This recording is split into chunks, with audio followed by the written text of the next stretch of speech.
Olá pessoal, como é que vão? Tudo bem? Bem-vindos a mais um vídeo aqui sobre a minha série a respeito do manejo de recursos naturais e da natureza, né, em geral. E hoje eu vou falar sobre uma coisa da maior importância, que é a Convenção para a Diversidade Biológica como uma base para o manejo da natureza, tá? Então, assim, geralmente quem está interessado em manejo está interessado em algum manejo específico, né, de algum elemento específico da natureza. E aí pode não pensar nesse assunto, né? Não parar para pensar de que um grande tratado internacional e outros acordos e iniciativas internacionais podem parecer assim meio longe, né?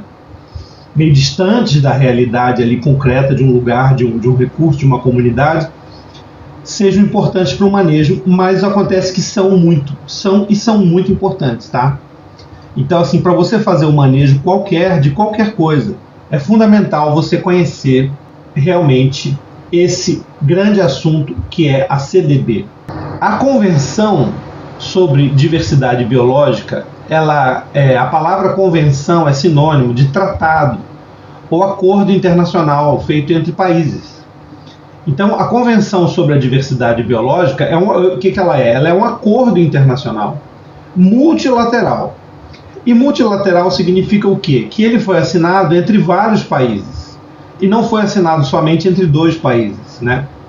A CDB, ela trata do quê? Da proteção e do uso da diversidade biológica de cada país que assinou. Ela é um marco histórico no que a gente chama de governança ambiental internacional, que é como os países administram e tomam decisões sobre a sua biodiversidade. Então, um conceito muito importante é que todo tipo de manejo, seja lá qual for o objeto desse manejo, por exemplo, o manejo da água, o manejo de espécies invasoras, o manejo de unidades de conservação, parques e reservas, qualquer manejo, ele não ocorre solto. Ele não ocorre como uma coisa separada. Ele faz parte do que eu chamo de um objetivo holístico. Um objetivo holístico é um objetivo maior que serve como um guarda-chuva ou como um guia de orientação para uma outra prática que é mais específica. É como um ideal ou uma meta para a qual todas as atividades contribuem. No caso, esse objetivo holístico é o que a gente chama de desenvolvimento sustentável. Esse desenvolvimento sustentável consiste em a gente melhorar as condições de vida de todas as pessoas, dando a elas as condições para elas desenvolverem ao máximo o seu potencial humano. No conceito de desenvolvimento sustentável vai tudo o que é necessário para isso acontecer, como uma economia desenvolvida, tecnologia, infraestrutura, meio ambiente protegido, desenvolvimento social, cultural, educacional, saúde, segurança, tudo. Então, o manejo ele está dentro desse grande objetivo holístico que é o desenvolvimento sustentável. Então existem três grandes acordos internacionais que formam juntos a base para que o manejo da natureza permaneça ligado ao nosso objetivo holístico, que é realizar o desenvolvimento sustentável. Esses três acordos são a Convenção para a Diversidade Biológica, que é conhecida como CDB, os Objetivos do Desenvolvimento Sustentável da ONU, conhecidos como ODS, e o Acordo de Kunming-Montreal, ou Quadro Global da Biodiversidade, como também é conhecido.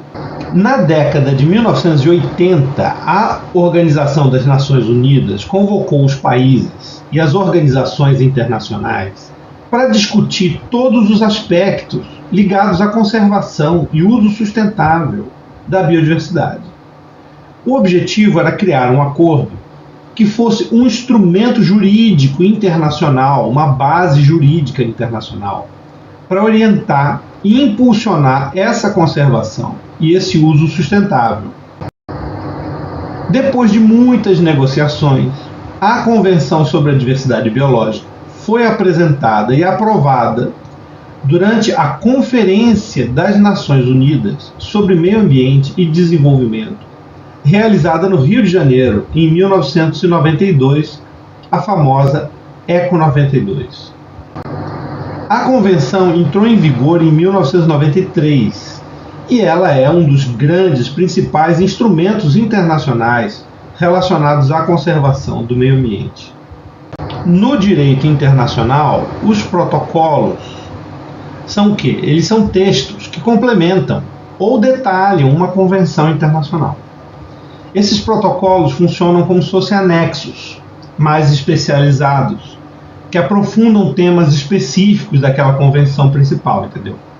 O objetivo, então, dos principais protocolos que foram criados em cima da Convenção sobre a Diversidade Biológica foram o Protocolo de Cartagena, em 2000, ligado à biossegurança. Ele garante a segurança no uso de organismos vivos modificados, por exemplo, os transgênicos. Então, os transgênicos são organismos geneticamente modificados. Eles contêm um gene de um organismo diferente, que foi inserido através de engenharia genética. Alguns exemplos aí são sementes transgênicas que são usadas na agricultura, como a soja, milho, cana-de-açúcar transgênico, e também animais transgênicos, como salmão transgênico. Então, o que é esse protocolo? Ele cria regras e limites para transportar, para comprar, para vender entre países esses organismos geneticamente modificados, baseados no princípio da precaução. Então, na prática, ela exige o quê? O consentimento prévio e a avaliação de riscos para proteger a biodiversidade e proteger a saúde humana. Qual o benefício prático disso? É que antes do protocolo de Cartagena, o comércio de transgênicos era uma zona cinzenta, com alto risco de introdução acidental de organismos que podiam virar pragas em novos ecossistemas e pressão de grandes empresas sobre os países menos desenvolvidos. Isso gerou aí uma desconfiança generalizada e falta de informação. Com o protocolo, criou-se um sistema previsível e seguro, onde os exportadores sabem as regras que devem seguir e os importadores têm o poder e as ferramentas para decidir se querem importar ou não com segurança. O meio ambiente e as pessoas são protegidos por um acordo internacional com força de lei. Portanto, esse protocolo, a gente pode considerar ele uma aplicação prática do princípio da precaução consagrado pela CDB, transformando um princípio abstrato em um mecanismo de ação concreto e juridicamente vinculante. Já o Protocolo de Nagoya foi assinado em 2010 e ele se refere à repartição de benefícios. O que é o objetivo desse protocolo? É garantir justiça e também equidade no uso dos recursos genéticos, como plantas, micro-organismos, animais, também o próprio conhecimento tradicional dos povos indígenas e tradicionais, né? O foco desse protocolo é assegurar que países e comunidades recebam benefícios financeiros e tecnológicos pelo uso desses recursos que são deles. Ele cria regras para acesso aos recursos genéticos e repartição justa dos resultados. Esse protocolo combate a biopirataria e fortalece o equilíbrio entre inovação por um lado e conservação e respeito pelo outro. Os dois protocolos, tanto de Cartagena quanto de Nagoya, eles reforçam que a conservação da biodiversidade e o uso sustentável têm que andar juntos, que é a visão que predomina no debate científico e também na Convenção para a Diversidade Biológica como um todo. Antes do protocolo de Nagoya, uma empresa farmacêutica, por exemplo, podia simplesmente coletar uma planta em um país tropical, patentear o composto e lucrar bilhões sem dar nada em troca à comunidade ou então ao país, que é um caso clássico de biopirataria. Com o protocolo de Nagoya, a empresa fica obrigada a obter um consentimento por escrito da comunidade, comunidade ou tribo, fechar um contrato justo, compartilhar os ganhos financeiros e não financeiros e, no final, comprovar que cumpriu todos esses requisitos. A empresa ganha um acesso legalizado a um recurso valioso e a comunidade e o país são finalmente reconhecidos como parceiros e beneficiários e não meras fontes de exploração. Uma notícia legal é que uma quantidade enorme de países, praticamente o mundo inteiro, assinou e aderiu a Convenção para a Diversidade Biológica, um total de 168 países assinaram a CDB. Os Estados Unidos assinou, mas não ratificou. Assinou a CDB em 1993, durante o governo Clinton, nunca ratificou o tratado, ou seja, não é parte oficial da convenção, porque o tratado não foi aprovado pelo legislativo dos Estados Unidos, né? O tratado nunca foi aprovado pelo Senado norte-americano, principalmente devido a preocupações com a soberania sobre os recursos genéticos e a oposição de setores industriais e agrícolas. Então, e também um debate sobre a repartição de benefícios no Protocolo de Nagoya. Então, os Estados Unidos participam como observador nas reuniões sobre a CDB, que são as COPs, mas não têm direito de voto. A não ratificação pelos Estados Unidos é vista como uma grande lacuna na governança global da biodiversidade, dada a importância dos Estados Unidos na ciência, na tecnologia e na economia. Os Estados Unidos permanecem como o mais notável não participante entre os grandes países, apoiando iniciativas práticas de conservação, porém rejeitando o quadro legal global da CDB. A CDB, nós podemos dizer que ela foi uma reação à crise global da biodiversidade, sabe? Essa crise é marcada, como vocês sabem, pela perda acelerada de espécies e a degradação de ecossistemas. Essa crise na biodiversidade é um dos maiores desafios do século XXI. Ela ameaça a sustentabilidade da civilização inteira e o bem-estar humano de toda a humanidade. Os objetivos principais da CDB são 3. O primeiro é a conservação da biodiversidade. Então, ela cria regras para os países promover a conservação de ecossistemas, de espécies e recursos genéticos. O segundo grande objetivo da CDB é o uso sustentável dos componentes dessa biodiversidade, assegurar que os recursos dos ecossistemas, a água, as espécies, né, as florestas, todas as plantas, animais e micro-organismos sejam usados de maneira sustentável. E por fim, o terceiro grande objetivo é a repartição justa e equitativa dos benefícios, que é garantir que os benefícios que vêm do uso dos recursos da biodiversidade sejam repartidos de maneira justa e equitativa, incluindo o acesso aos recursos genéticos e a transferência tecnológica. Então, a CDB é considerada um documento-chave para o desenvolvimento sustentável, ou seja, se a gente quer um desenvolvimento sustentável, a gente precisa da CDB, cumprir a CDB, conhecer a CDB, porque ela reconhece pela primeira vez no direito internacional que a conservação da diversidade biológica é uma preocupação comum da humanidade e é parte integrante do processo de desenvolvimento. Que os recursos naturais não são infinitos. Por incrível que pareça, é a primeira vez que isso é escrito num acordo internacional. E ela estabelece uma filosofia de uso sustentável. Então, são princípios que são uma base para qualquer país, qualquer sociedade poder se desenvolver. O direito reconhecido na CDB é muito importante também, porque é considerado um direito soberano dos estados sobre os seus recursos biológicos.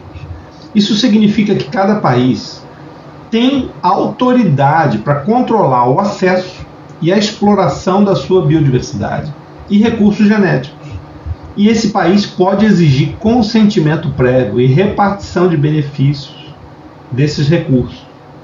Essa afirmação aí, gente, é fundamental, porque ela protege os países em desenvolvimento que são ricos em biodiversidade da exploração descontrolada que pode acontecer e muitas vezes aconteceu por parte das nações mais ricas, com maior capacidade tecnológica, criando um mecanismo de equidade e compensação justa.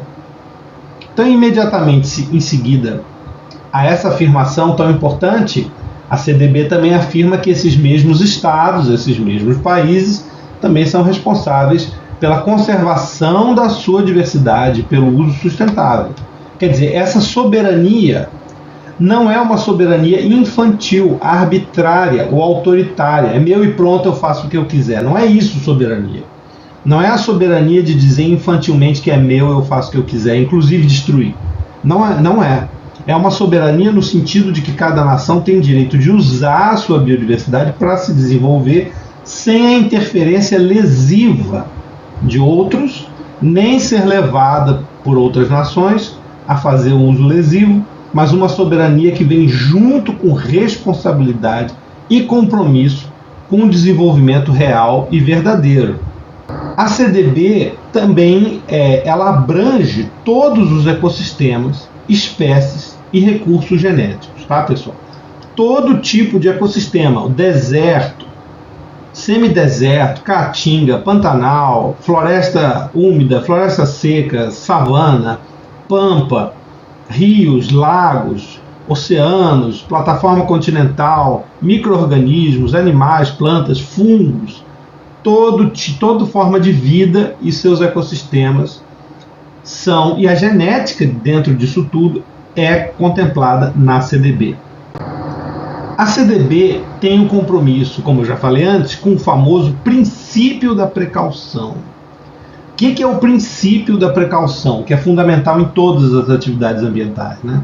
É que quando tem uma ameaça de perder ou reduzir biodiversidade, você não ter muita certeza se vai reduzir ou não, qual vai ser o impacto, não deve ser utilizada como razão para postergar medidas para evitar essa ameaça ou diminuir essa ameaça, tá? Ou seja, você tem sempre, na dúvida sobre o impacto, na dúvida sobre qual vai ser o impacto, você tem que agir para proteger a biodiversidade e diminuir ao máximo esse impacto. Isso é precaução. Inclusive, às vezes, evitando ou suspendendo aquela atividade, ou então modificando a atividade, regulando a atividade, estudando para diminuir o impacto. Então, essa ideia é baseada na outra ideia de que são necessários grandes investimentos para conservar a biodiversidade, tá? Não é de graça conservar a biodiversidade, é um esforço de um país. Mas, em troca, a conservação dessa biodiversidade traz ao ser humano benefícios ambientais, econômicos e sociais. A nossa vida social e econômica, nosso emprego, nossas indústrias, nossa agricultura, nossa vida depende da biodiversidade. Então, temos que usar sempre o princípio da precaução. Ela define a conservação in situ como uma prioridade, tá? É uma exigência fundamental da biodiversidade. E ela coloca uma hierarquia clara. Conservação ex situ. O que é conservação in situ? É a conservação na própria natureza. E o que é conservação ex situ? É a conservação fora da natureza, em um local criado pelo ser humano, como um jardim zoológico, um jardim botânico, um laboratório, um banco de germoplasma, tá? Então a CDB coloca uma hierarquia clara. A conservação ex situ é apenas complementar, ela não é substituta da conservação na natureza, tá? E com isso lança base para áreas protegidas, né? Ela fundamenta a criação de parques e reservas como estratégia prioritária e enfatiza que o importante é manter grupos de animais e plantas sustentáveis na natureza, não apenas indivíduos isolados, tá?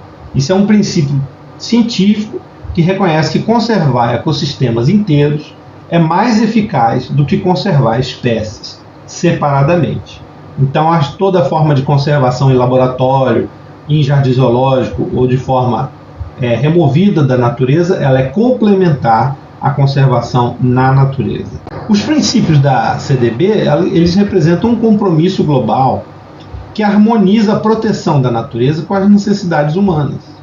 Ela é um dos maiores exemplos de que não existe conflito entre atividade produtiva, racional, sustentável, lucro e emprego, por um lado, e conservação da natureza, pelo outro lado. Ao contrário, o que existe é justamente que para ter produção, para ter lucro, para ter emprego, de forma justa e saudável, precisa que haja conservação da natureza ao mesmo tempo. A CDB é um marco dessa realidade. O desenvolvimento de estratégias nacionais de conservação e uso sustentável é um compromisso da CDB. A CDB estabelece que todos os países que a assinaram assumem compromissos. O primeiro compromisso é desenvolver estratégias para conservação e uso sustentável. E aí criar o que a gente chama de planos de conservação e planos de uso sustentável. Então os países se comprometeram a desenvolver esses planos, ou seja, graças à CDB, o Brasil, por exemplo, desenvolveu uma série de leis, manuais, procedimentos que não existiam antes. A gente foi estimulado a desenvolver e aí continua desenvolvendo para atingir esse objetivo.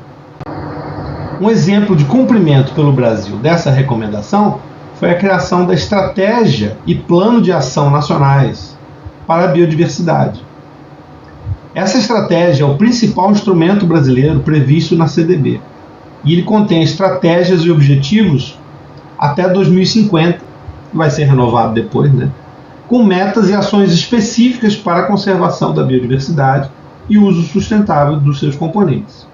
Outra grande resposta do Brasil a esse compromisso da CDB foi a criação do SNUC. O SNUC é o Sistema Nacional de Unidades de Conservação, uma rede de parques e reservas espalhada pelo Brasil, que não era reconhecida como rede antes. Foi criada uma lei do SNUC no ano 2000, já como resposta à CDB, e isso melhorou muito a criação e administração da conservação nessa rede de parques e reservas.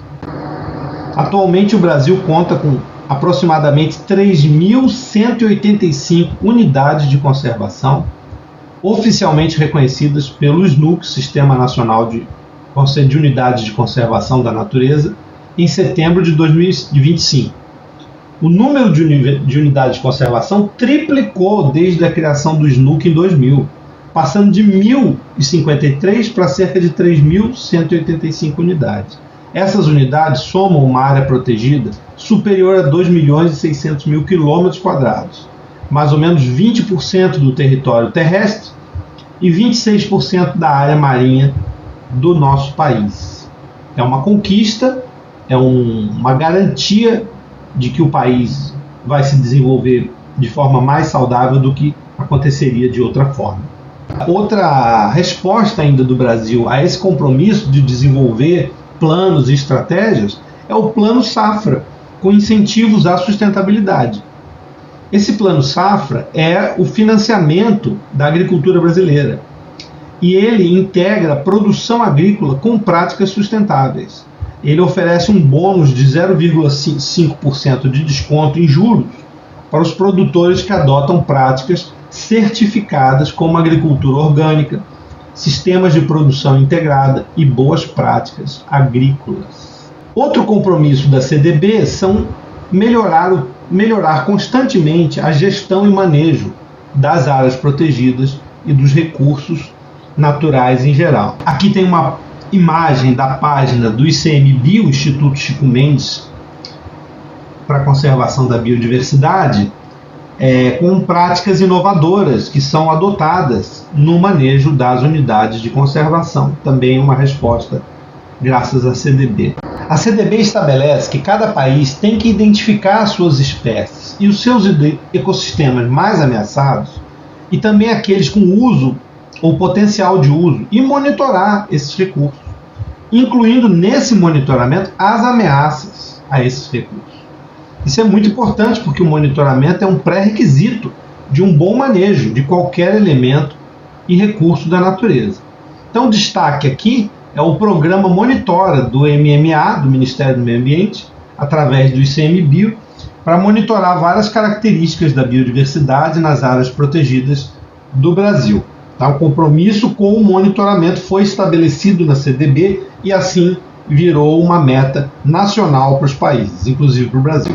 Outro compromisso da CDB é respeitar e manter o conhecimento, as inovações e as práticas das comunidades locais e populações indígenas tradicionais, relevantes para a conservação e uso sustentável da biodiversidade. E também incentivar a aplicação dessas práticas com a participação dessas pessoas e o seu conhecimento. e também encorajar a repartição equitativa dos benefícios dessa utilização. Então a CDB ela enfatiza que as populações tradicionais, as comunidades locais, as populações indígenas e quilombolas devem participar ativamente da conservação e do desenvolvimento.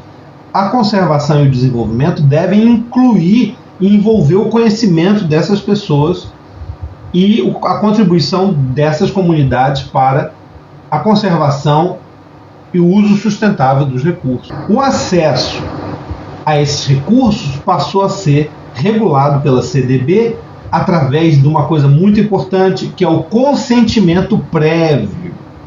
Então, os acessos aos recursos genéticos devem estar sujeitos ao consentimento prévio fundamentado da parte contratante, provedora dos recursos. Tá? Ou seja, ao usar recursos de um ecossistema, da biodiversidade, precisa pedir autorização e consentimento dos povos que têm esse conhecimento, que sabem qual é a planta, que habitam a região. Outro compromisso que a CDB estabelece é o compromisso de proteger e incentivar o uso desses recursos por essas comunidades tradicionais, desde que esses usos respeitem práticas culturais e não prejudiquem a natureza. Tá? Então, contanto que as comunidades locais façam uso sustentável, elas devem ser incentivadas a usar a natureza. Ou seja, o que eu quero dizer com isso? Que a conservação da biodiversidade, conforme vista pela CDB, ela não é uma conservação fechada em fortalezas impenetráveis. Não é. É uma conservação viva, em que as pessoas usam, convivem com a natureza, usam a biodiversidade, e esse uso sendo sustentável, não destruindo a biodiversidade, ele é um uso que deve ser promovido, estimulado, conhecido, tá? Inclusive ajudando a restaurar, recuperar áreas degradadas, né, para serem usadas também, né, para restaurar a biodiversidade perdida nas áreas em que ela foi degradada. Não é só usar a biodiversidade onde ela é bem conservada, é restaurar onde ela foi degradada e usar a partir da restauração. Tá? Também estimular pesquisas que vão contribuir para conhecer como isso funciona e como isso deve ser feito. Essas ações aí, elas equilibram conservação com desenvolvimento local e respeito às culturas tradicionais. A CDB tem outro compromisso ainda, que estabelece o compromisso de criar mecanismos, leis que exijam avaliação de impacto ambiental dos projetos que forem propostos, né, que possam ter efeitos negativos na biodiversidade. Tá? E com isso fazer o que a gente chama de evitar os impactos ou minimizar os impactos negativos.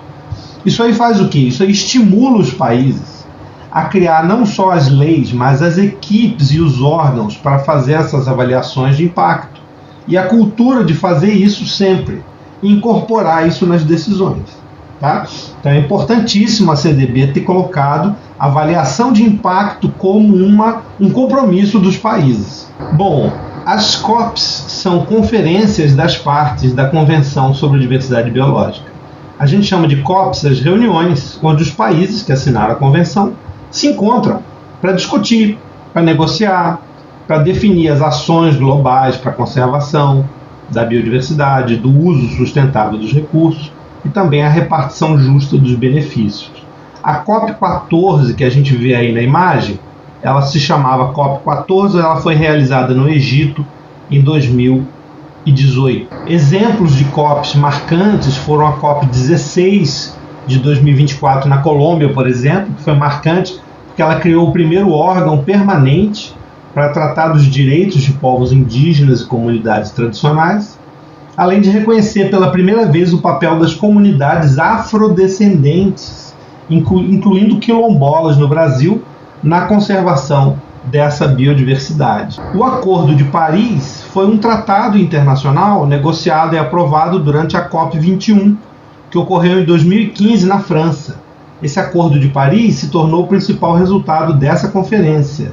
Ele estabeleceu um compromisso global dos países manterem o aquecimento global bem abaixo de 2 graus, preferencialmente abaixo de 1,5 grau, e criou o sistema de contribuições nacionalmente determinadas para todos os países. Então esse sistema se tornou o principal instrumento global de combate às mudanças climáticas, embora não o único instrumento, mas um grande instrumento. Agora, quais são os desafios, né? A implementação da CDB enfrenta desafios. O principal deles é a necessidade de conciliar sempre o desenvolvimento econômico, que tende a ser, quando ele é acelerado, e principalmente aquele voltado para o lucro de curto prazo, aí para conciliar ele com a conservação da biodiversidade, principalmente nos países menos desenvolvidos, que têm a maior parte da biodiversidade, mas carecem de tecnologia, carecem de recursos financeiros. Então esse tipo de conflito entre a necessidade de se desenvolver o mais rápido possível para aliviar o sofrimento da falta de desenvolvimento, a falta de recursos financeiros, falta de tecnologia e, ao mesmo tempo, a pressão por um lucro mais imediato, mais rápido, né? Então isso gera um desafio. Outras dificuldades é o fato de que a convenção, ela por ser uma convenção internacional, ela apenas recomenda as ações aos países, mas ela não pode obrigar os países a cumprir essas metas, né? Então os países são estimulados a cumprir, orientados a cumprir, pressionados a cumprir, mas não são obrigados a cumprir. Isso limita a eficiência um pouco, né? Porque quando um país resolve não cumprir ou voltar atrás, não tem como obrigar o país a cumprir, né? Além disso, tem poucos recursos financeiros para aplicar a CDB, né?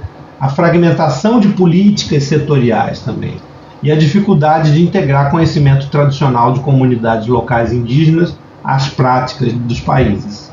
Além disso, também tem desafios como a mudança climática, o consumo desordenado e exagerado, que está erodindo a biodiversidade, e exigem respostas que a Convenção ainda não conseguiu organizar totalmente. A Convenção, apesar disso, continua a ser um fórum, um local, um centro de debate essencial para as discussões sobre biodiversidade no planeta, e ela continua influenciando as políticas e ações, tanto internacionalmente quanto nacionalmente. Então, pessoal, queria enfatizar aqui que, graças a essa importância da CDB, todos os projetos e ações de manejo, sejam quais forem, elas devem seguir essa visão e as diretrizes da CDB. Então, quando você for fazer um projeto de manejo, um plano de manejo, qualquer que seja, você primeiro leia a CDB, consulte, coloque lá no plano quais partes da CDB especificamente o seu plano ajuda a cumprir. E com isso você também tira dali da CDB ideias e orientações para você desenvolver o seu plano. Por isso é que a gente pode dizer que a CDB é uma das principais bases de qualquer projeto ou plano de manejo, de qualquer espécie, de qualquer ecossistema, recurso ou qualquer área, seja ela qual for, tá? Use sempre a CDB como uma base para o seu planejamento. É isso aí, pessoal. Eu espero que esse vídeo te ajude a ter uma visão mais abrangente, tá? Sobre essa base tão importante, essa referência para o desenvolvimento e o manejo da natureza e dos recursos naturais, que é a Convenção para a Diversidade Biológica.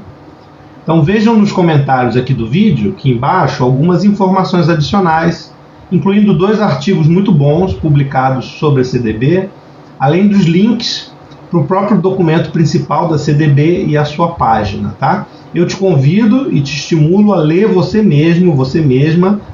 A CDB é uma leitura importante, não é grande, é um documento pequeno. Toda pessoa interessada nos assuntos do meio ambiente deveria fazer essa leitura. Um abraço e até a próxima.